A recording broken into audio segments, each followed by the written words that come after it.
ನಮಸ್ಕಾರ ಸ್ನೇಹಿತರೆ, MRL study studio ಚಾನಲ್ಗೆ ತಮಗೆಲ್ಲರಿಗೂ ಸ್ವಾಗತಿಸುತ್ತಾ ಇವತ್ತಿನ ತರಗತಿಯಲ್ಲಿ HSTR ಸಾಮಾನ್ಯ ಪತ್ರಿಕೆ 100 ಮಾರ್ಕ್ಸ್ಗೆ ಏನಿರುತ್ತೋ ಆ ಒಂದು ಸಾಮಾನ್ಯ ಪತ್ರಿಕೆಯಲ್ಲಿ 25 ಮಾರ್ಕ್ಸ್ಗೆ GK ಕೇಳ್ತಾರೆ. ಯಾರೆಲ್ಲ HSTR ಬರಿತಾ ಇದ್ದಾರೋ ಅವರಿಗೆ ಈ ಒಂದು ಟಾಪಿಕ್ ಹೆಲ್ಪ್ ಆಗುತ್ತೆ. HSTR ಅಂತಷ್ಟೇ ಅಲ್ಲ, GPSTR, PSTR ಅವರಿಗೂ ಕೂಡ ಈ ಒಂದು ಟಾಪಿಕ್ ಯೂಸ್ಫುಲ್ ಆಗ್ತೈತೆ. ಹಾಗೆ ಈ ಮೆಥಡ್ ಪೇಪರು ಕಾಮನ್ ಆಗಿ ಎಲ್ಲರಿಗೂ ಇರ್ತೈತಿ. ನಮ್ಮದು ಮೆಥಡ್ ಪೇಪರ್ ಜೊತೆಗೆ ಈ ಒಂದು ಸಾಮಾನ್ಯ ಪತ್ರಿಕೆ ಕಾಮನ್ ಆಗಿರುತ್ತೆ. ಮೆಥಡ್ ಪೇಪರ್ ನಮ್ದು ಏನು ಫಿಸಿಕಲ್ ಎಜುಕೇಷನ್ ಇದೇನೋ ಬೇರೆದ್ರದ್ದು ಇಂಗ್ಲೀಷ್ ಇರುತ್ತೆ, ಕನ್ನಡ ಇರುತ್ತೆ, ಹಿಸ್ಟ್ರಿ ಇರುತ್ತೆ. ಈ ರೀತಿ ಬೇರೆ ಬೇರೆ ಸಬ್ಜೆಕ್ಟ್ ಜೊತೆಗೆ ಅಂದರೆ ನಮ್ಮ ಮೆಥಡ್ ಪೇಪರ್ ಜೊತೆಗೆ ಸಾಮಾನ್ಯ ಪತ್ರಿಕೆ ಎಲ್ಲರಿಗೂ ಕಾಮನ್ ಆಗಿರುತ್ತೆ. ಅದಕ್ಕೋಸ್ಕರ ಸಾಮಾನ್ಯ ಪತ್ರಿಕೆಯಲ್ಲೇ ಮತ್ತು 25 ಮಾರ್ಕ್ಸ್ಗೆ ಏನು ಮಾಡ್ತಾರೆ, GK ಅಂತ ಹೇಳಿ ಕೇಳ್ತಾರೆ. ಅದಕ್ಕೋಸ್ಕರ GKಗೆ ಸಂಬಂಧಪಟ್ಟಂಥ ತರಗತಿಗಳು ಕೂಡ ನಾನು ಸ್ಟಾರ್ಟ್ ಮಾಡಿದ್ದೀನಿ. ಇವತ್ತಿನ ತರಗತಿಯಲ್ಲಿ ಚಲನಚಿತ್ರಗಳು ಮತ್ತು ಪುಸ್ತಕಗಳು ಹಾಗೂ ಬರೆದಂತಹ ಲೇಖಕರು ಈ ಒಂದು ಟಾಪಿಕ್ ಮೇಲೆ ಇವತ್ತಿನ ತರಗತಿಯನ್ನು ನೋಡೋಣ. ಈಗ ವಿಶ್ವ ಚಲನಚಿತ್ರಗಳು, ಇದು ಕರ್ನಾಟಕದಲ್ಲಿ ಎಲ್ಲ ರಾಷ್ಟ್ರ ಮಟ್ಟದಲ್ಲೆಲ್ಲ ಅಂದರೆ ವಿಶ್ವ ಮಟ್ಟದಲ್ಲಿ ಯಾವ್ಯಾವ ಚಲನಚಿತ್ರಗಳು ಪ್ರಸಿದ್ಧಿ ಪಡ್ಕೊಂಡಿದ್ದಾವೆ ಅಂತೇಳಿ ನೋಡ್ರಿ. ವಿಶ್ವದ ಮೊದಲ ಚಲನಚಿತ್ರ ಯಾವುದು? ವಿಶ್ವದ ಮೊದಲ ಚಲನಚಿತ್ರ ಯಾವುದಂದರೆ ರೌದೈ ಗಾರ್ಡನ್ ಸೀನ್ಸ್. ಇದು 1888ರಲ್ಲಿ ಈ ಒಂದು ಚಲನಚಿತ್ರ ಬರ್ತದೆ. ಮೊದಲ ದೀರ್ಘಾವಧಿಯ ಚಲನಚಿತ್ರ ಯಾವುದು? ವಿಶ್ವ ಮಟ್ಟದ ಮೊದಲ ದೀರ್ಘಾವಧಿಯ ಚಲನಚಿತ್ರ ಯಾವುದಂದರೆ the story of the Kelly gang. ಇದು 1906ರಲ್ಲಿ ಆಸ್ಟ್ರೇಲಿಯಾದಲ್ಲಿ ಏನಾಗ್ತದೆ ಬಂದಂತಹ ಮೊದಲ ದೀರ್ಘಾವಧಿ ಚಲನಚಿತ್ರ ಆಗಿರ್ತೈತೆ. ಇದು ಹಾಲಿವುಡ್ ಇರುವಂತಹ ಸ್ಥಳ ಲಾಸ್ ಏಂಜಲೀಸ್. ಅಮೇರಿಕದ ಲಾಸ್ ಏಂಜಲೀಸ್ನಲ್ಲಿ ಏನಿದೆ ಹಾಲಿವುಡ್ ಇದೆ. ಹಾಲಿವುಡ್ಡು, ಬಾಲಿವುಡ್ಡು, ಟಾಲಿವುಡ್ಡು ಈ ಥರ ಬರ್ತವೆ. ಅದಕ್ಕೋಸ್ಕರ ಹಾಲಿವುಡ್ ಇರುವಂತಹ ಸ್ಥಳ ಯಾವುದಂದರೆ ಲಾಸ್ ಏಂಜಲೀಸ್, ಅದು ಅಮೇರಿಕದಲ್ಲಿ ಕಂಡುಬರ್ತೈತಿ. ಆಸ್ಕರ್ ಪ್ರಶಸ್ತಿಗಳ ಅಧಿಕೃತ ಹೆಸರು ಯಾವುದಂದರೆ ಅಕಾಡೆಮಿ ಅವಾರ್ಡ್ಸ್ ಅಂಥೇಳಿ ಕರೀತಾರೆ ಅದಕ್ಕೆ. ಕಾನ್ ಚಲನಚಿತ್ರೋತ್ಸವದ ನಡೆಯುವಂಥ ದೇಶ ಯಾವುದು? ಕಾನ್ ಚಲನಚಿತ್ರೋತ್ಸವ ನಡೆಯುವಂಥ ದೇಶ ಯಾವುದಂದರೆ ಅದು ಫ್ರಾನ್ಸು. ಬೆರ್ಲಿನ್ ಚಲನಚಿತ್ರೋತ್ಸವ ಪ್ರಶಸ್ತಿ ಯಾವುದು ಅಂದರೆ ಅದು ಗೋಲ್ಡನ್ ಬೇರ್. ಬೆರ್ಲಿನ್ ಚಲನಚಿತ್ರೋತ್ಸವದ ಪ್ರಶಸ್ತಿ ಯಾವುದಂದರೆ ಗೋಲ್ಡನ್ ಬೇರ್. ವೆನಿಸ್ ಚಲನಚಿತ್ರೋತ್ಸವದ ಪ್ರಶಸ್ತಿ ಯಾವುದಂದರೆ ಗೋಲ್ಡನ್ ಲಯನ್. ವೆನಿಸ್ ಚಲನಚಿತ್ರೋತ್ಸವದ ಪ್ರಶಸ್ತಿ ಯಾವುದಂದರೆ ಗೋಲ್ಡನ್ ಲಯನ್. ಹಾಗೆ ಈಗ ಭಾರತೀಯ ಚಲನಚಿತ್ರಗಳು, ಭಾರತೀಯ ಒಂದು ಮಟ್ಟದಲ್ಲಿ ಇರುವಂಥ ಚಲನಚಿತ್ರಗಳು ನೋಡಿರಿ. ಭಾರತೀಯ ಚಲನಚಿತ್ರಗಳ ಪಿತಾಮಹ ಅಂತೇಳಿ ಯಾರನ್ನು ಕರಿತೀವಿ ಅಂದರೆ ದಾದಾ ಸಾಹೇಬ್ ಫಾಲ್ಕೆ ಅವರನ್ನು ಕರಿತೀವಿ. ಇಂಪಾರ್ಟೆಂಟ್, ಇದು ನೆನಪಿಟ್ಕೋಬೇಕು. ಭಾರತೀಯ ಚಲನಚಿತ್ರದ ಪಿತಾಮಹ ಅಂತೇಳಿ ದಾದಾ ಸಾಹೇಬ್ ಫಾಲ್ಕೆ ಅವರನ್ನು ಕರಿತೀವಿ. ಭಾರತದ ಮೊದಲ ಪೂರ್ಣಾವಧಿ ಚಲನಚಿತ್ರ ಯಾವುದಂದರೆ ರಾಜ ಹರಿಶ್ಚಂದ್ರ. 1913ರಲ್ಲಿ ಬರ್ತೈತೆ. ಇದು ಭಾರತದ ಮೊದಲ ಪೂರ್ಣಾವಧಿ ಚಲನಚಿತ್ರ ಅಂತೇಳಿ ನಾವು ರಾಜ ಹರಿಶ್ಚಂದ್ರ ಈ ಚಲನಚಿತ್ರವನ್ನು ನಾವು ಕರಿತೀವಿ. ಭಾರತದ ಮೊದಲ ಧ್ವನಿಯ ಚಲನಚಿತ್ರ ಯಾವುದು ಅಂದರೆ ಅಲಂ ಅರ. ಭಾರತದ ಮೊದಲ ಧ್ವನಿಯ ಚಲನಚಿತ್ರ ಯಾವುದಂದರೆ ಅಲಂ ಅರ. ಮೊದಲ ಕನ್ನಡ ಧ್ವನಿ ಚಲನಚಿತ್ರ ಯಾವುದಂದರೆ ಸತಿ ಸುಲೋಚನ. ಮೊದಲ ಕನ್ನಡ ಧ್ವನಿ ಚಲನಚಿತ್ರ ಯಾವುದು ಅಂದರೆ ಅದು ಸತಿ ಸುಲೋಚನ. 1934ರಲ್ಲಿ ಬರ್ತೈತಿ. ಭಾರತದ ಮೊದಲ ಬಣ್ಣದ ಚಲನಚಿತ್ರ ಯಾವುದಂದರೆ ಕಿಶನ್ ಕನ್ಯಾ. ಭಾರತದ ಮೊದಲ ಬಣ್ಣದ ಚಲನಚಿತ್ರ ಅಂದರೆ ಕಿಶನ್ ಕನ್ಯಾ. ಭಾರತದ ಮೊದಲ 3A ಚಲನಚಿತ್ರ ಯಾವುದು ಅಂತಂದರೆ ಭಾರತದ ಮೊದಲ 3A ಚಲನಚಿತ್ರ ಯಾವುದು ಅಂತಂದರೆ ಮೈ ಡಿಯರ್ ಕುಟಿ ಚಾತನ್. ಮೈ ಡಿಯರ್ ಕುಟಿ ಚಾತನ್ ಇದು ಭಾರತದ ಮೊದಲ 3A ಚಲನಚಿತ್ರ ಅಂತೇಳಿ ನಾವು ಕರಿತೀವಿ. ಭಾರತದ ಅತ್ಯಧಿಕ ಆದಾಯ ಗಳಿಸಿದಂಥ ಚಲನಚಿತ್ರ ಯಾವುದು ಅಂತ ಕೇಳಿರೋದು ದಂಗಲ್. ಅದು 2016ರಲ್ಲಿ ಬರ್ತೈತೆ. ಭಾರತದಲ್ಲಿಯೇ ಅತ್ಯಧಿಕವಾಗಿ ಆದಾಯವನ್ನು ತಂದುಕೊಟ್ಟಂಥ ಚಲನಚಿತ್ರ ದಂಗಲ್. ಇಂಪಾರ್ಟೆಂಟ್ ಇದು. ರಾಷ್ಟ್ರೀಯ ಚಲನಚಿತ್ರ ಪ್ರಶಸ್ತಿಗಳು ಪ್ರಾರಂಭವಾದಂಥ ವರ್ಷ ಯಾವುದು ಅಂದರೆ 1954ರಲ್ಲಿ ರಾಷ್ಟ್ರೀಯ ಚಲನಚಿತ್ರ ಪ್ರಶಸ್ತಿಗಳು ಪ್ರಾರಂಭ ಆಗ್ತವೆ. ದಾದಾ ಸಾಹೇಬ್ ಫಾಲ್ಕೆ ಪ್ರಶಸ್ತಿ ಯಾರಿಗೆ ಕೊಡ್ತಾರೆ ಅಂದರೆ ಭಾರತೀಯ ಚಲನಚಿತ್ರಗಳ ಉನ್ನತ ಗೌರವ. ಭಾರತೀಯ ಚಲನಚಿತ್ರದಲ್ಲಿ ಉನ್ನತ ಒಂದು ಸಾಧನೆ ಮಾಡಿದವರಿಗೆ ಅವರನ್ನು ಗೌರವಿಸೋದಕ್ಕೋಸ್ಕರ ದಾದಾ ಸಾಹೇಬ್ ಫಾಲ್ಕೆ ಪ್ರಶಸ್ತಿ ಕೊಡ್ತಾರೆ. ಚಲನಚಿತ್ರ ಒಂದು ಕ್ಷೇತ್ರಕ್ಕೆ ಕೊಡುವಂಥ ಪ್ರಶಸ್ತಿ ಅನ್ನೋದು ದಾದಾ ಸಾಹೇಬ್ ಫಾಲ್ಕೆ ಪ್ರಶಸ್ತಿ. ಫಿಲ್ಮ್ ಫೇರ್ ಪ್ರಶಸ್ತಿಗಳು ಪ್ರಾರಂಭವಾದಂಥವು ಯಾವಾಗ ಅಂದರೆ ಅದು ಕೂಡ 1954. ರಾಷ್ಟ್ರೀಯ ಚಲನಚಿತ್ರ ಪ್ರಶಸ್ತಿ ಪ್ರಾರಂಭವಾದ ಕೂಡ 1954. ಫಿಲ್ಮ್ಫೇರ್ ಪ್ರಶಸ್ತಿ ಕೂಡ ಪ್ರಾರಂಭವಾಗಿದ್ದು 1954. ಮೊದಲ ದಾದಾ ಸಾಹೇಬ್ ಫಾಲ್ಕೆ ಪ್ರಶಸ್ತಿ ಪಡೆದಂಥ ಅತ್ಯುತ್ತಮ ನಟ ಯಾರು ಅಂದರೆ ಪೃಥ್ವಿರಾಜ್ ಕಪೂರ್. ಮೊದಲ ದಾದಾ ಸಾಹೇಬ್ ಫಾಲ್ಕೆ ಪ್ರಶಸ್ತಿ ಪಡೆದಂಥ ಅತ್ಯುತ್ತಮ ನಟ ಕೇಳಿದರೆ ಪೃಥ್ವಿರಾಜ್ ಕಪೂರ್. ಮೊದಲ ರಾಷ್ಟ್ರೀಯ ಪ್ರಶಸ್ತಿ ಪಡೆದಂಥ ಅತ್ಯುತ್ತಮ ನಟ ಯಾವುದಂದರೆ ಉತ್ತಮ್ ಕುಮಾರ್. ಮೊದಲ ರಾಷ್ಟ್ರೀಯ ಪ್ರಶಸ್ತಿ ಪಡೆದ ಅತ್ಯುತ್ತಮ ನಟ ಕೇಳಿದರೆ ಉತ್ತಮ್ ಕುಮಾರ್. ಈಗ ಚಾರ್ಲಿ ಚಾಪ್ಲಿನ್ ಮೌನ ಚಲನಚಿತ್ರಗಳ ದಂತಕಥೆ ಅಂತೇಳಿ ಕರಿತೀವಿ. ಚಾರ್ಲಿ ಚಾಪ್ಲಿನ್ಗೆ ನಾವೇನು ಕರಿತೀವಿ ಅಂದರೆ ಮೌನ ಚಲನಚಿತ್ರಗಳ ದಂತಕಥೆ ಅಂತೇಳಿ ಕರಿತೀವಿ. ರಾಜ್ ಕಪೂರ್ ಇವ್ರಿಗೆ ಏನೇನು ಕರಿತೀವಿ ಅಂದರೆ ಭಾರತೀಯ ಸಿನಿಮಾದ ಶೋಮ್ಯಾನ್ ಅಂತೇಳಿ ಕರಿತೀವಿ. ಭಾರತೀಯ ಸಿನಿಮಾದ ಶೋಮ್ಯಾನ್ ಯಾರಂದರೆ ರಾಜ ಕಪೂರ್.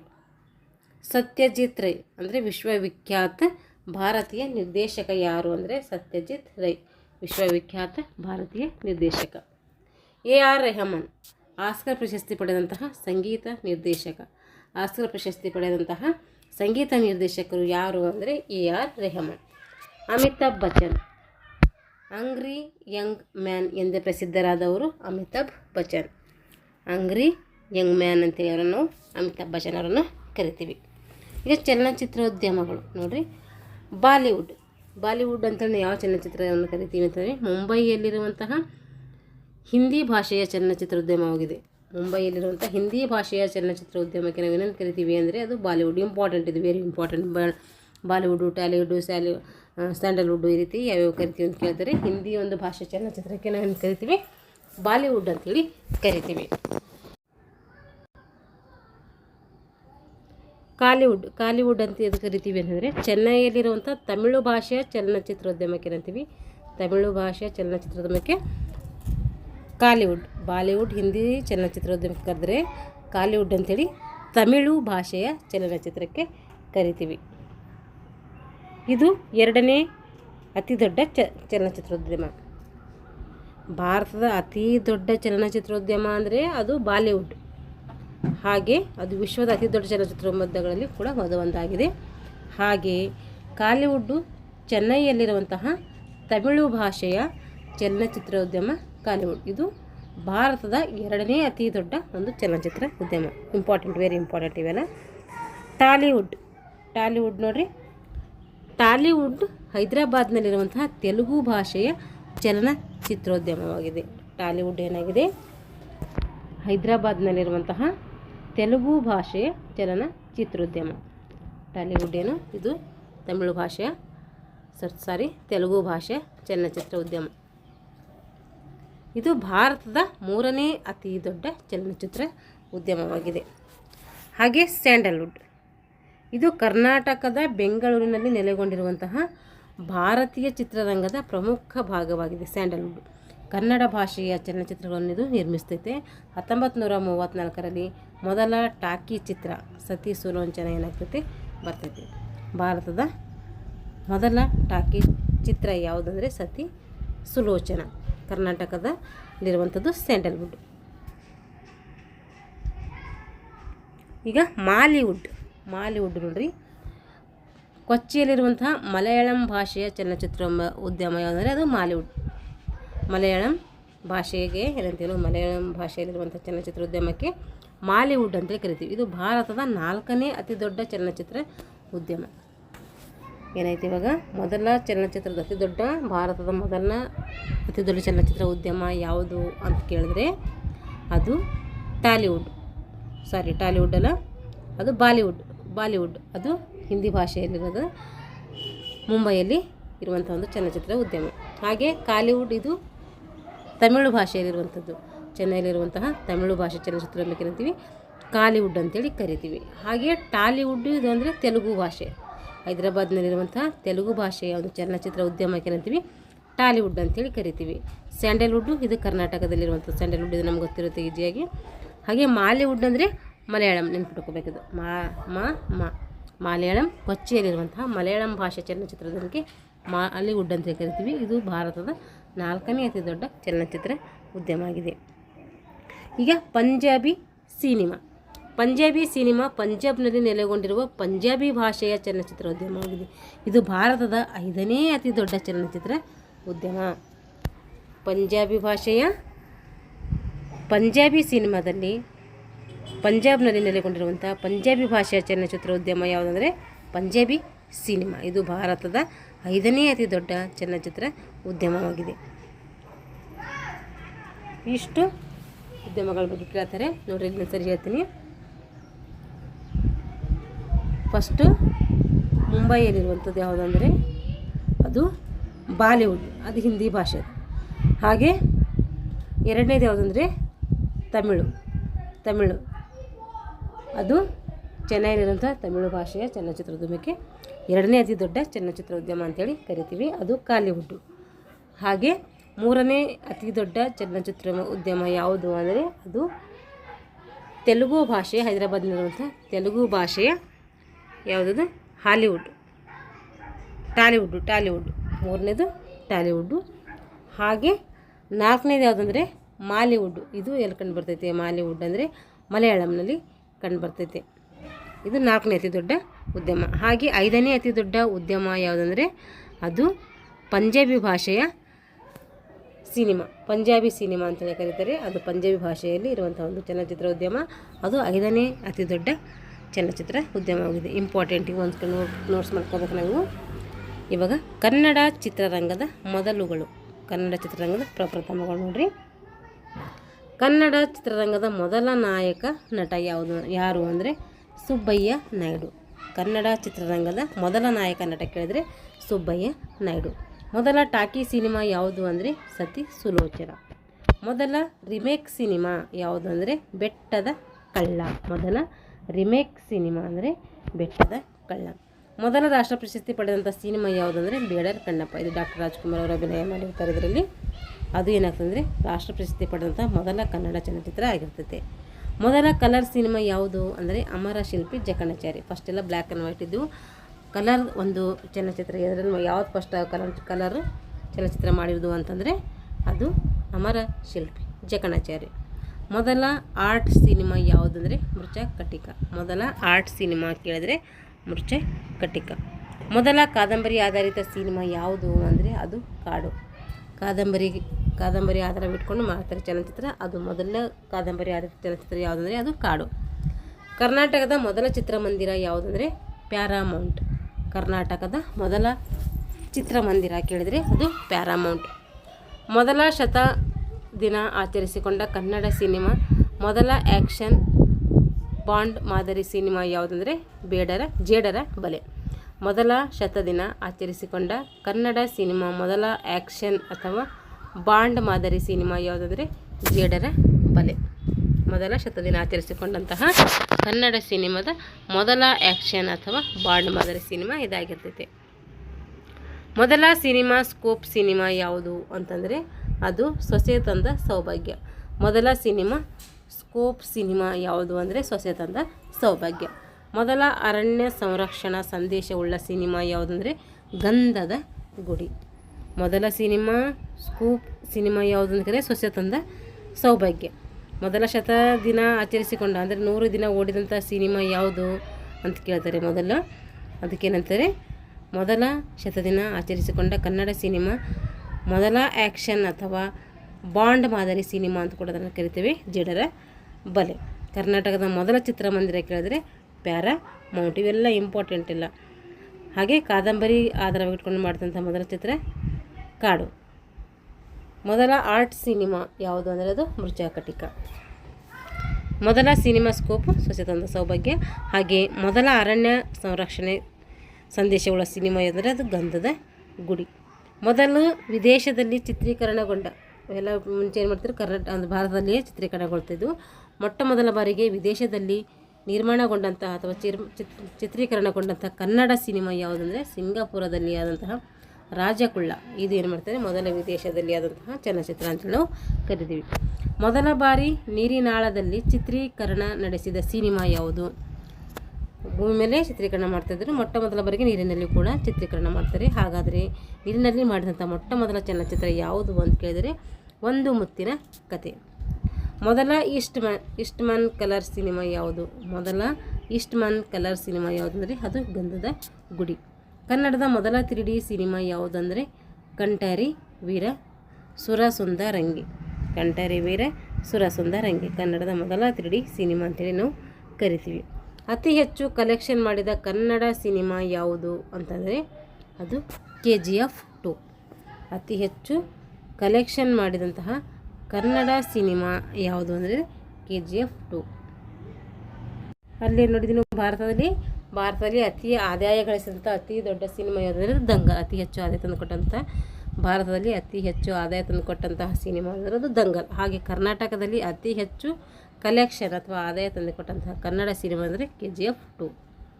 ಅತಿ ಹೆಚ್ಚು ಬಾರಿ ಬಿಡುಗಡೆಯಾದಂತಹ ಕನ್ನಡ ಸಿನಿಮಾ ಯಾವುದು ಅಂತಂದರೆ ಅದು ಓಂ. ಅತಿ ಹೆಚ್ಚು ಬಾರಿ ಬಿಡುಗಡೆಯಾದಂತಹ ಕನ್ನಡ ಸಿನಿಮಾ ಯಾವುದಂದರೆ ಓಂ. ಮಲ್ಟಿಪ್ಲೆಕ್ಸ್ನಲ್ಲಿ 1 ವರ್ಷ ಓಡಿದ ಮೊದಲ ಕನ್ನಡ ಸಿನಿಮಾ ಯಾವುದು ಅಂದರೆ ಅದು ಮಿಲನ. ಹಲವು ವರ್ಷಗಳಲ್ಲಿ ಡಬ್ ಆದಂತಹ ಮೊದಲ ಕನ್ನಡ ಸಿನಿಮಾ ಯಾವುದಂದರೆ ಮಹಿಷಾಸುರ ಮರ್ದಿನಿ. 8 ಭಾಷೆಗಳಿಗೆ ಏನಾಗಿದೆ ಡಬ್ ಆಗಿತ್ತು. ಡಬ್ ಆಗಿದೆ ಅಂದರೆ ಒಂದು ಭಾಷೆಯಲ್ಲಿ ಇನ್ನೊಂದು ಭಾಷೆಗೆ ಏನು ಮಾಡ್ತಾರೆ ಅನುವಾದ ಥರ ಅವರೇ ಎಲ್ಲ ಇರ್ತಾರೆ. ಹೀರೋಗಳೆಲ್ಲ ಹೀರೋಯಿನಿಗಳೆಲ್ಲ ವಾಯ್ಸ್ ಮಾತ್ರ ಚೇಂಜ್ ಮಾಡ್ತಾರೆ, ಭಾಷೆ ಮಾತ್ರ ಚೇಂಜ್ ಮಾಡ್ತಾರೆ. ಅದಕ್ಕೆ ಏನಂತೀವಿ ಡಬ್ಬಿಂಗ್ ಅಂತೇಳಿ ಕರಿತೀವಿ. ಆ ರೀತಿಯಾದಂಥ ಮೊದಲ ಹಲವಾರು ಭಾಷೆಗಳಲ್ಲಿ ಅಂದರೆ 8 ಭಾಷೆಗಳಿಗೆ ಡಬ್ ಆದಂತಹ ಸಿನಿಮಾ ಯಾವುದಂದ್ರೆ ಮಹಿಷಾಸುರ ಮರ್ದಿನಿ. ಈಗ ಆಸ್ಕರ್ ಪ್ರಶಸ್ತಿ ನೋಡ್ರಿ. ಆಸ್ಕರ್ ಪ್ರಶಸ್ತಿ ಅಥವಾ ಅಕಾಡೆಮಿ ಅವಾರ್ಡ್ಸ್ ಅಂತ ಕೂಡ ಕರಿತೀವಿ. ಯಾವಾಗ ಪ್ರಾರಂಭ ಆಯಿತು ಆಸ್ಕರ್ ಅವಾರ್ಡ್ ಅಂದರೆ 1929ರಲ್ಲಿ ಆಸ್ಕರ್ ಅವಾರ್ಡ್ ಪ್ರಾರಂಭ ಆಗ್ತದೆ. ಅದನ್ನು ಆಯೋಜನೆ ಮಾಡಿದವರು ಯಾರು ಅಂತಂದರೆ AMPAS ಅಂದರೆ academy of motion picture arts and science ಅಂತೇಳಿ ಕರಿತೀವಿ. ಇದರ ಮುಖ್ಯ ಕಚೇರಿ ಎಲ್ಲಿದೆ? ಆಸ್ಕರ್ದ ಮುಖ್ಯ ಕಚೇರಿ ಎಲ್ಲಿದೆ ಅಂದರೆ ಲಾಸ್ ಏಂಜಲೀಸ್ ಅಮೇರಿಕಾದಲ್ಲಿ ಇದೆ. ಅಮೇರಿಕಾದ ಲಾಸ್ ಏಂಜಲೀಸ್ನಲ್ಲಿ ಆಸ್ಕರ್ ಒಂದು ಅವಾರ್ಡ್ನ ಕೇಂದ್ರ ಕಚೇರಿ ಕಂಡುಬರುತ್ತದೆ. ಹಾಗಾದರೆ ಮೊದಲ ಆಸ್ಕರ್ ಪ್ರಶಸ್ತಿ ಪ್ರದಾನ ಯಾವಾಗ ಮಾಡಲಾಯಿತು ಅಂತಂದರೆ 1929ರಲ್ಲಿ ಮಾಡಲಾಗ್ತದೆ. ಪ್ರಥಮ ಪ್ರಶಸ್ತಿ ಸಮಾರಂಭ ನಡೆದಂಥ ಸ್ಥಳ ಯಾವುದು ಅಂದರೆ ಹಾಲಿವುಡ್ ರೋಸ್ವೆಲ್ಟ್ ಹೋಟೆಲ್ನಲ್ಲಿ ಪ್ರಥಮ ಪ್ರಶಸ್ತಿ ಸಮಾರಂಭ ನಡೀತದೆ. ಆಸ್ಕರ್ ಪ್ರಶಸ್ತಿ ಅಧಿಕೃತ ಹೆಸರು academy award of merit. Academy award of merit. ಪ್ರತಿಮೆ ರೂಪ ಕತ್ತಿ ಹಿಡಿದಿರುವ ಯೋಧ ಫಿಲ್ಮ್ ರೀಲ್ ಮೇಲೆ ನಿಂತಿರುವಂತಹ ರೂಪ.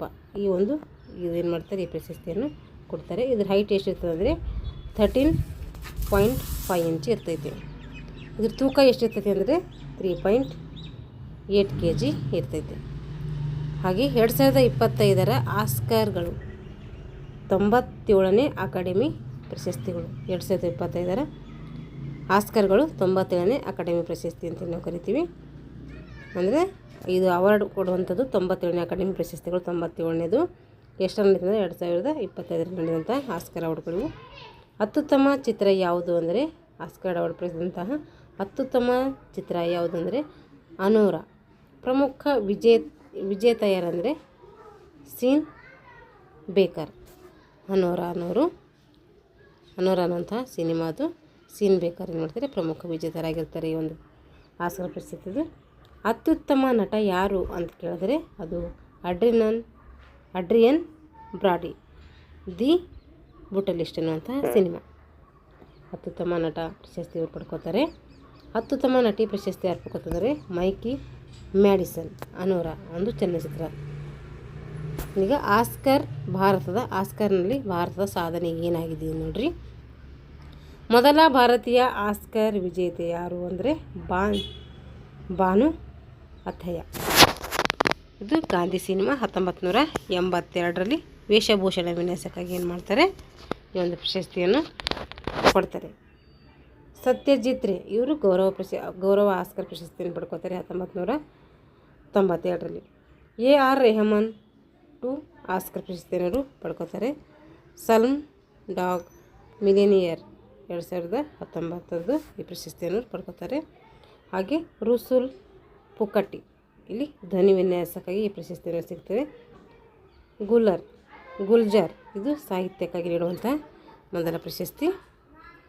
ಸಾಹಿತ್ಯಕ್ಕಾಗಿ ನೀಡಿದಂತಹ ಪ್ರಶಸ್ತಿ ಅಂದರೆ ಆಸ್ಕರ್ ಅವಾರ್ಡ್ ಪಡೆದಂತಹ ಸಾಹಿತ್ಯಕ್ಕಾಗಿ ಆಸ್ಕರ್ ಅವಾರ್ಡ್ ಪಡೆದಂತಹ ಚಿತ್ರ ಅಂದರೆ ಅದು ಗುಲ್ಜಾರ್. ಕೀರಾವಾಣಿ ಮತ್ತು ಚಂದ್ರಬೋಸ್ ಖ ಚಿತ್ರದ ನಾಟು ಅನ್ನುವಂಥ ಒಂದು ಇದಕ್ಕೇನು ಕೊಡ್ತಾರೆ ಅವರು, ಈ ಒಂದು ಪ್ರಶಸ್ತಿಯನ್ನು ಕೊಡ್ತಾರೆ. ಇಂಪಾರ್ಟೆಂಟ್ ಇದೆ, ನೆನ್ಪಿಟ್ಕೋಬೇಕು. ಕಾರ್ತಿಕಿ ಗೋನ್ಸಲ್ವಿಸ್ ದ ಎಲಿಫೆಂಟ್ ವಿಸ್ಪರ್ಸ್ ಡಾಕ್ಯುಮೆಂಟ್ರಿ ಚಲನಚಿತ್ರ ನಿರ್ದೇಶಕಿಯವರು 2023ರಲ್ಲಿ ಪ್ರಶಸ್ತಿಯನ್ನು ಪಡ್ಕೋತಾರೆ. ಇವಾಗ ಇಷ್ಟೆಲ್ಲ ಆಸ್ಕರ್ ಪ್ರಶಸ್ತಿ ಪಡೆದಂತಹವುಗಳದು. ಇವಾಗ ದಾದಾ ಸಾಹೇಬ್ ಪ್ರಶಸ್ತಿ ಪಡೆದಂತಹ ಚಲನಚಿತ್ರಗಳು ನೋಡ್ರಿ. ಇದು ಭಾರತೀಯ ಚಲನಚಿತ್ರ ಕ್ಷೇತ್ರದ ಅತ್ಯುನ್ನತ ಒಂದು ಗೌರವ ಒಂದು ಪ್ರಶಸ್ತಿಯಾಗಿರ್ತದೆ. ಚಲನಚಿತ್ರ ಕ್ಷೇತ್ರಕ್ಕೆ ನೀಡಿದ ಜೀವಮಾನ ಸಾಧನೆಗಾಗಿ ಏನು ಮಾಡ್ತಾರೆ, ದಾದಾ ಸಾಹೇಬ್ ಫಾಲ್ಕೆ ಪ್ರಶಸ್ತಿ ನೀಡ್ತಾರೆ. ಭಾರತ ಸರ್ಕಾರ ಇದೇನು ಮಾಡ್ತದೆ, ಮಾಹಿತಿ ಮತ್ತು ಪ್ರಸಾರ ಸಚಿವಾಲಯ ಈ ಒಂದು ಪ್ರಶಸ್ತಿಯನ್ನು ನೀಡ್ತೈತೆ. ರಾಷ್ಟ್ರೀಯ ಚಲನಚಿತ್ರ ಪ್ರಶಸ್ತಿಗಳ ಭಾಗವಾಗಿ ಇದು ಏನು ಮಾಡ್ತದೆ, ತನ್ನ ಕಾರ್ಯವನ್ನು ಮಾಡ್ತೈತೆ. ಯಾವಾಗ ಪ್ರಾರಂಭ ಆಯಿತು ದಾದಾ ಸಾಹೇಬ್ ಫಾಲ್ಕೆ ಪ್ರಶಸ್ತಿ ಅಂದರೆ 1969ರಲ್ಲಿ ದಾದಾ ಸಾಹೇಬ್ ಫಾಲ್ಕೆ ಪ್ರಶಸ್ತಿ ಪ್ರಾರಂಭ ಆಗ್ತದೆ. ದಾದಾ ಸಾಹೇಬ್ ಫಾಲ್ಕೆ ಅವರ ಜನ್ಮ ಒಂದು ಶತಮಾನದ ನೆನಪಿಗೋಸ್ಕರ ದಾದಾ ಸಾಹೇಬ್ ಫಾಲ್ಕೆ ಪ್ರಶಸ್ತಿಯನ್ನು ಕೊಡ್ತಾರೆ. ಮೊದಲ ಪ್ರಶಸ್ತಿ ವಿಜೇತೆ ಅಂದರೆ ಯಾರು ಅಂದರೆ ದೇವಿಕಾ ರಾಣಿಯವರು. ದಾದಾ ಸಾಹೇಬ್ ಪ್ರಶಸ್ತಿ ಪಡೆದಂತಹ ಮೊದಲ ದಾದಾ ಸಾಹೇಬ್ ಪ್ರಶಸ್ತಿ ಪಡೆದಂತಹ ಮೊದಲ ವಿಜೇತೆ ಯಾರು ಅಂದರೆ ದೇವಿಕಾ ರಾಣಿಯವರು 1969ರಲ್ಲಿ ಪಡ್ಕೋತಾರೆ. ಭಾರತೀಯ ಸಿನಿಮಾದ ಫಸ್ಟ್ ಲೇಡಿ ಅಂತ ಇವರನ್ನು ಕರಿತೀವಿ. ಯಾರಿಗೆ? ದೇವಿಕಾ ರಾಣಿಯವರಿಗೆ. ಈಗ ದಾದಾ ಸಾಹೇಬ್ ಪ್ರಶಸ್ತಿ ಪಡೆದಂತಹ ಕನ್ನಡಿಗರು ಯಾರು ಅಂದರೆ ಅದು ಡಾಕ್ಟರ್ ರಾಜ್ಕುಮಾರ್. ಇಂಪಾರ್ಟೆಂಟ್ ಇದು. 1999ರಲ್ಲಿ ಈ ಒಂದು ಪ್ರಶಸ್ತಿ ನೀಡ್ತಾರೆ. ಇವರ ಕೊಡುಗೆ ಯಾಕೆ ಕೊಟ್ಟರು ಪ್ರಶಸ್ತಿ ಅಂದರೆ 200ಕ್ಕೂ ಹೆಚ್ಚು ಚಲನಚಿತ್ರಗಳು ಏನು ಮಾಡ್ತಾರೆ, ಅಭಿನಯ ಮಾಡ್ತಾರೆ. ಅದಕ್ಕೋಸ್ಕರ ಈ ಪ್ರಶಸ್ತಿಯನ್ನು ನೀಡ್ತಾರೆ. ಅವರು ಸಾಂಸ್ಕೃತಿಕ ಮೌಲ್ಯಗಳನ್ನು ಸಿನಿಮಾದ ಮೂಲಕ ಜನತೆಗೆ ಏನು ಮಾಡ್ತಾರೆ, ಅವರು ತಲುಪಿಸ್ತಾರೆ. ಹಾಗಾಗಿ ಇವ್ರಿಗೆ ಏನು ಮಾಡ್ತಾರೆ, ದಾದಾ ಸಾಹೇಬ್ ಪ್ರಶಸ್ತಿಯನ್ನು, ದಾದಾ ಸಾಹೇಬ್ ಫಾಲ್ಕೆ ಪ್ರಶಸ್ತಿಯನ್ನು ನೀಡ್ತಾರೆ. 2025ರಲ್ಲಿ ಯಾರಿಗೆ ಬಂತಂದರೆ ದಾದಾ ಸಾಹೇಬ್ ಪ್ರಶಸ್ತಿ ಯಾರಿಗೆ ಕೊಟ್ಟರು 2025ರಲ್ಲಿ ಅಂತಂದರೆ ಮೋಹನ್ ಲಾಲ್ ಅವರಿಗೆ ಕೊಡ್ತಾರೆ. 23 ಸೆಪ್ಟೆಂಬರ್ 25ರಂದು ಇಂಪಾರ್ಟೆಂಟ್ ಇದು ಪ್ರೆಸೆಂಟಾಗಿ ಕೇಳ್ತಾರೆ. ಯಾರಿಗೆ ಕೊಟ್ಟಿದ್ದಾರೆ ಅಂದರೆ ಮೋಹನ್ ಲಾಲ್ ಅವರಿಗೆ 2025ರ ದಾದಾ ಸಾಹೇಬ್ ಫಾಲ್ಕೆ ಪ್ರಶಸ್ತಿ ಕೊಡ್ತಾರೆ. ಕಾರ್ಯಕ್ರಮ ಇದು 71ನೇ ರಾಷ್ಟ್ರೀಯ ಚಲನಚಿತ್ರ ಪ್ರಶಸ್ತಿಗಳಾಗಿರ್ತವೆ. ಇದು 71ನೇ ರಾಷ್ಟ್ರೀಯ ಚಲನಚಿತ್ರ ಪ್ರಶಸ್ತಿಯಲ್ಲಿ ದಾದಾ ಸಾಹೇಬ್ ಫಾಲ್ಕೆ ಪ್ರಶಸ್ತಿಯನ್ನು ಇವರಿಗೆ ನೀಡಲಾಗಿದೆ. ಪ್ರದಾನ ಯಾರು ಕೊಟ್ಟರು ಇವರಿಗೆ ಅಂದರೆ ಭಾರತ ರಾಷ್ಟ್ರಪತಿಯವರು ಈ ಒಂದು ಪ್ರಶಸ್ತಿಯನ್ನು ನೀಡ್ತಾರೆ. ಕಾರಣ ವಿವಿಧ ಭಾಷೆಗಳಲ್ಲಿ ಭಾರತೀಯ ಚಿತ್ರರಂಗಕ್ಕೆ ಅತ್ಯುತ್ತಮ ಕೊಡುಗೆ ನೀಡಿದನ್ನು ಗುರುತಿಸಿ ಇವರಿಗೆ ಪ್ರಶಸ್ತಿಯನ್ನು ನೀಡ್ತಾರೆ. ಯಾಕೆ ಇವರಿಗೆ ಪ್ರಶಸ್ತಿ ನೀಡಲಾಯಿತು ಅಂದರೆ ವಿವಿಧ ಭಾಷೆಗಳಲ್ಲಿ ಭಾರತೀಯ ಚಿತ್ರರಂಗಕ್ಕೆ ಏನು ಮಾಡ್ತಾರೆ, ಅತ್ಯುತ್ತಮವಾದಂತಹ ಕೊಡುಗೆಯನ್ನು ನೀಡ್ತಾರೆ. ಬೇರೆ ಬೇರೆ ಭಾಷೆಯಲ್ಲಿ ಅಭಿನಯವನ್ನು ಮಾಡ್ತಾರೆ. ಈಗ ರಾಷ್ಟ್ರೀಯ ಚಲನಚಿತ್ರ ಪ್ರಶಸ್ತಿಗಳು ನೋಡ್ರಿ.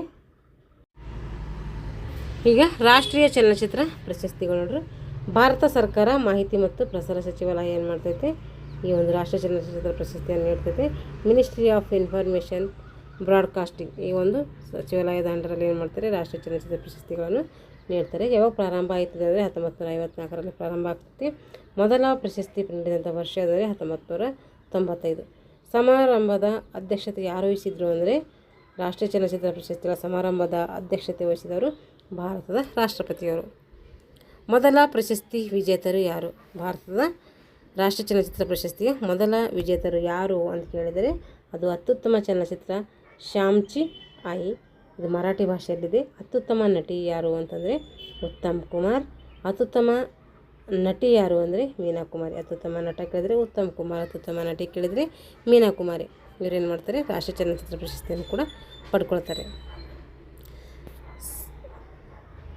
71ನೇ ನ್ಯಾಷನಲ್ ಫಿಲ್ಮ್ ಅವಾರ್ಡ್ಸ್ 2025 ನೋಡಿ. ಅತ್ಯುತ್ತಮ ನಟ ಯಾರು ಪಡ್ಕೊಂಡಿದ್ರು ಅಂತಂದರೆ ಜವಾನ್ಗಾಗಿ ಶಾರುಖ್ ಖಾನ್ ಮತ್ತು 12th ಫೇಲ್ಗಾಗಿ ವಿಕ್ರಾಂತ್ ಮಸ್ಸಿ. ಇವರೇನು ಮಾಡ್ತಾರೆ, ಅತ್ಯುತ್ತಮ ನಟ ಪ್ರಶಸ್ತಿಯನ್ನು ಪಡ್ಕೊಳ್ತಾರೆ.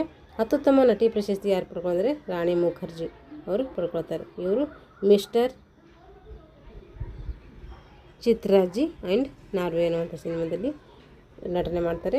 ಅತ್ಯುತ್ತಮ ಪೋಷಕ ನಟ ಪ್ರಶಸ್ತಿ ಯಾರಿಗೆ ಕೊಟ್ಟಿದ್ದಾರೆ? ಅತ್ಯುತ್ತಮ ಪೋಷಕ ನಟಿ ಪ್ರಶಸ್ತಿ ಯಾರಿಗೆ ಕೊಟ್ಟಿದ್ದಾರೆ? ಜಾನ್ಕಿ ಬೋಡಿವಾಲ.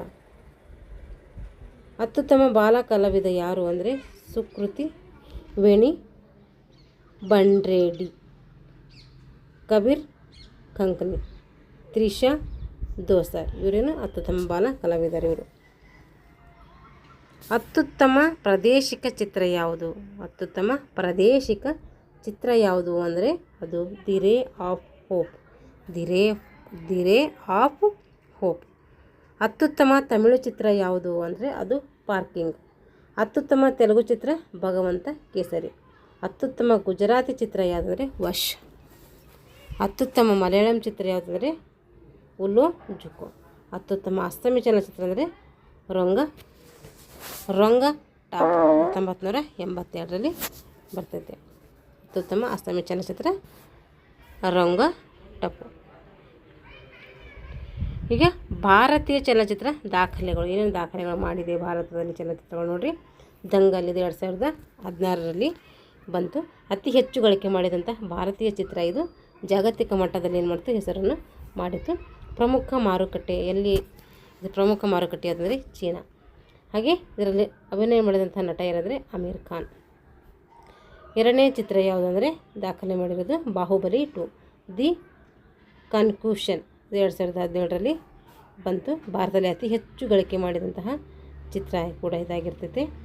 ಮೊದಲ ಭಾರತೀಯ ಚಿತ್ರ ಯಾವುದಂದರೆ ಮೊದಲ ಭಾರತೀಯ ಚಿತ್ರ 1,000 ಕೋಟಿ ಭಾರತದಲ್ಲಿ ಏನು ಮಾಡಲಾಗಿದೆ, ಇದು 1 ಕೋಟಿ ಏನು ಮಾಡಲಾಗಿದೆ ಭಾರತದಲ್ಲಿ ಕಲೆಕ್ಷನ್ ಆಗಿದೆ. ಇದರ ನಿರ್ದೇಶಕರು ಯಾರಂದರೆ ಎಸ್ ರಾಜಮೌಳಿಯವರ ನಿರ್ದೇಶನದ ಬಾಹುಬಲಿ 2 ಬರ್ತೈತೆ. RRR ಇದು ಒಂದು ಸಿನಿಮಾದ ಹೆಸರು. RRR ಅಂದರೆ ನೋಡಿರಿ ಆಸ್ಕರ್ ಗೆದ್ದ ಮೊದಲ ಭಾರತೀಯ ಗೀತೆ ಇರುವಂತಹ ಚಿತ್ರ RRR. ಓಚಿ ಚಿಣಾಣೆ ಈ ಒಂದು ಚಿತ್ರ, ಇದು ಚಿತ್ರದ ಹೆಸರು. ಪ್ಯಾನ್ ಇಂಡಿಯಾ ಮತ್ತು ಅಂತಾರಾಷ್ಟ್ರೀಯ ಯಶಸ್ಸು. ನಿರ್ದೇಶಕ ಯಾರಪ್ಪ RRR ಅಂತಂದರೆ ಎಸ್ ರಾಜಮೌಳಿ. ದಂಗಲ್ದು ಕೂಡ ಅವರೇ, RRR ಚಿತ್ರದ ನಿರ್ದೇಶಕರು ಕೂಡ ಅವರೇ ಆಗಿರ್ತಾರೆ. KGF ಚಾಪ್ಟರ್ 2 ಇದು 2022ರಲ್ಲಿ ಬಂತು. ಕನ್ನಡ ಚಿತ್ರರಂಗದ ಅತಿ ಹೆಚ್ಚು ಗಳಿಕೆ ಮಾಡಿದ ಚಿತ್ರ ಯಾವುದಂದರೆ KGF 2. ಪ್ಯಾನ್ ಇಂಡಿಯಾ ಯಶಸ್ಸನ್ನು ಪಡ್ಕೊಳ್ತೈತೆ. ಇದರ ನಟ ಯಾರು ಅಂದರೆ ಯಶ್ ಆಗಿರ್ತಾರೆ. ಪುಷ್ಪ ದಿ ರೈಸ್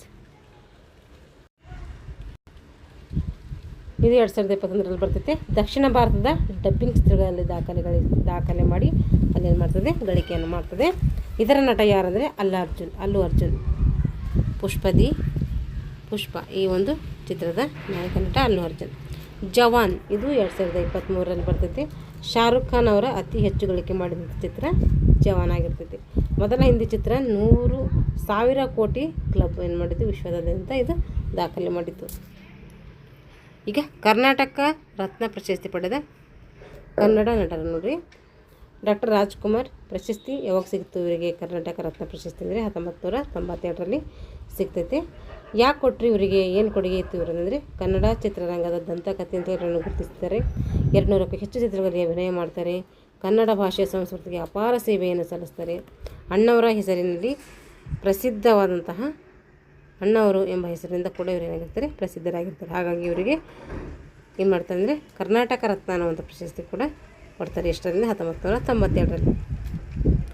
ಡಾಕ್ಟರ್ ವಿಷ್ಣುವರ್ಧನ್ ಇವರು ನೋಡಿರಿ. ಡಾಕ್ಟರ್ ವಿಷ್ಣುವರ್ಧನ್ ಇವರು 2025ರಲ್ಲಿ ಮರಣೋತ್ತರವಾಗಿ ಪ್ರಶಸ್ತಿಯನ್ನು ಪಡ್ಕೊಳ್ತಾರೆ. ಸಾಮಾಜಿಕ ಮತ್ತು ಐತಿಹಾಸಿಕ ಚಿತ್ರಗಳಲ್ಲಿ ಅಮೋಘ ಅಭಿನಯ ಮಾಡ್ತಾರೆ. 200ಕ್ಕೂ ಹೆಚ್ಚು ಚಿತ್ರಗಳಲ್ಲಿ ಇವರು ಕೂಡ ನಟನೆ ಮಾಡ್ತಾನೆ. ಪ್ರಖ್ಯಾತ ಹೆಸರು ಅಂದರೆ ಸಾಹಸ ಸಿಂಹ ಅಂತೇಳಿ ಇವರನ್ನು ಕರಿತೀವಿ. ಈಗ ಡಾಕ್ಟರ್ ಪುನೀತ್ ರಾಜ್ಕುಮಾರ್ ಇವರಿಗೆ 2022ರಲ್ಲಿ ಮರಣೋತ್ತರವಾಗಿ ಇವರಿಗೆ ಕೂಡ ಪ್ರಶಸ್ತಿಯನ್ನು ಕೊಡ್ತಾರೆ. ಡಾಕ್ಟರ್ ವಿಷ್ಣುವರ್ಧನ್ಗೂ ಕೂಡ ಮರಣೋತ್ತರವಾಗಿ ಕೊಟ್ಟಿದ್ದರು. ಪುನೀತ್ ರಾಜ್ಕುಮಾರ್ ಇವರಿಗೂ ಕೂಡ ಮರಣೋತ್ತರವಾಗಿ ಈ ಒಂದು ಕರ್ನಾಟಕ ರತ್ನ ಪ್ರಶಸ್ತಿಯನ್ನು ಕೊಟ್ಟಿದ್ದಾರೆ. ಇವರ ಕೊಡುಗೆ ಏನು ಅಂದರೆ ನಟ ಆಗಿದ್ದರು, ಗಾಯಕ ಆಗಿದ್ದರು, ನಿರೂಪಕ ಆಗಿದ್ದರು, ಸಮಾಜ ಸೇವಕ ಆಗಿದ್ದರು, ಶಿಕ್ಷಣ, ಆರೋಗ್ಯ, ದಾನ ಕಾರ್ಯಗಳಲ್ಲಿ ಎಲ್ಲದರಲ್ಲಿ ಏನಾಗ್ತಿದ್ರು ಮುಂಚೂಣಿಯಲ್ಲಿದ್ದರು. ಹಾಗಾಗಿ ಇವರ ಸಾಧನೆಯನ್ನು ಗುರುತಿಸಿ ಪ್ರಶಸ್ತಿಯನ್ನು ನೀಡಲಾಗಿದೆ. ಇವರ ಪ್ರಖ್ಯಾತ ಹೆಸರು ಯಾರಂದರೆ ಪವರ್ ಸ್ಟಾರ್. ಇವರ ಹೆಸರಿಗೆ ಏನಂದರೆ ಪವರ್ ಸ್ಟಾರ್, ಅಪ್ಪು ಈ ರೀತಿಯೆಲ್ಲ ಕರೀತಾರೆ. ಈಗ ಸರೋಜಾ ದೇವಿ ನೋಡಿರಿ. ಇವರು 2025ರಲ್ಲಿ ಮರಣೋತ್ತರವಾಗಿ ಪಡ್ಕೊಳ್ತಾರೆ. ಇವರು ಕೂಡ ಇಲ್ಲ ಇವಾಗ. ಕನ್ನಡದ ಹಿರಿಯ ನಟಿ ಇವರು. ಅಭಿನಯ ಸರಸ್ವತಿ ಅಂತೇಳಿ ನಾವು ಏನು ಮಾಡ್ತೀವಿ, ಸರೋಜಾ ದೇವಿಯನ್ನು ಕರಿತೀವಿ. ಚಲನಚಿತ್ರಕ್ಕೆ ಸಂಬಂಧಪಟ್ಟಂತಹ ಇಂಟರ್ನ್ಯಾಷನಲ್ ಬುಕ್ಸ್ ಆ್ಯಂಡ್ ಅವಾರ್ಡ್ಸ್ ನೋಡಿರಿ 2025ರಲ್ಲಿ ಯಾರ್ಯಾರಿಗೆ ಕೊಟ್ಟಿದ್ರು ಅಂಥೇಳಿ. ಫ್ಲ್ಯಾಶ್ ಫ್ಲ್ಯಾಶ್ ಇದು ಡೇವಿಡ್ ಸಲ್ಲೆ ಬರೆದಂತಹ ಡೇವಿಡ್ ಸಲ್ಲೆ ಅವರು ಫ್ಲ್ಯಾಶ್ ಅನ್ನುವಂಥ ಒಂದು ಪುಸ್ತಕ ಬರೀತಾರೆ. ಡೇವಿಡ್ ಸಲ್ಲೆ ಬರೆದಂತಹ ಕಾದಂಬರಿಯು 2025 ಪ್ರತಿಷ್ಠಿತ ಬುಕ್ಕರ್ ಪ್ರಶಸ್ತಿಯನ್ನು ಪಡ್ಕೊಳ್ತೈತಿ. ಇದು ಹಾರ್ಟ್ ಲ್ಯಾಂಪ್ ಇದು ಬಾನು ಮುಸ್ತಾಕ್ ಅವರು ಬರೆದಂತಹ ಇಂಪಾರ್ಟೆಂಟ್. ಇದು ಬಾನು ಮುಸ್ತಾಕ್ ಅವರು ಕೇಳ್ತಾರೆ. ಹಾರ್ಟ್ ಲ್ಯಾಂಪ್ ಬಾನು ಮುಸ್ತಾಕ್ ಅವರು ಬರೆದಂತಹ ದೀಪಾ ಬಸ್ತಿ ಅವರಿಂದ ಅನುವಾದಿತವಾಗಿದೆ. ಈ ಒಂದು ಸಣ್ಣ ಕಥಾ ಸಂಕಲನವು 2025 ಅಂತಾರಾಷ್ಟ್ರೀಯ ಬುಕ್ಕರ್ ಪ್ರಶಸ್ತಿಯನ್ನು ತನ್ನ ಮುಡಿಗೇರಿಸಿಕೊಂಡಿದೆ. ಕನ್ನಡ ಲೇಖಕಿಯೊಬ್ಬರಿಗೆ ಹೀಗೆ ಒಂದು ಪ್ರಶಸ್ತಿ ಲಭಿಸುವುದು ಇದೇ ಮೊದಲು ಅಂತೇಳಿ ನಾವು ತಿಳ್ಕೊತೀವಿ. ಬಾನು ಮುಸ್ತಾಕ್ ಅವರು ಒಂದು ದಸರಾ ಉದ್ಘಾಟನೆ ಕೂಡ ಇವರು ಮಾಡಿದ್ದಾರೆ. ಜೇಮ್ಸ್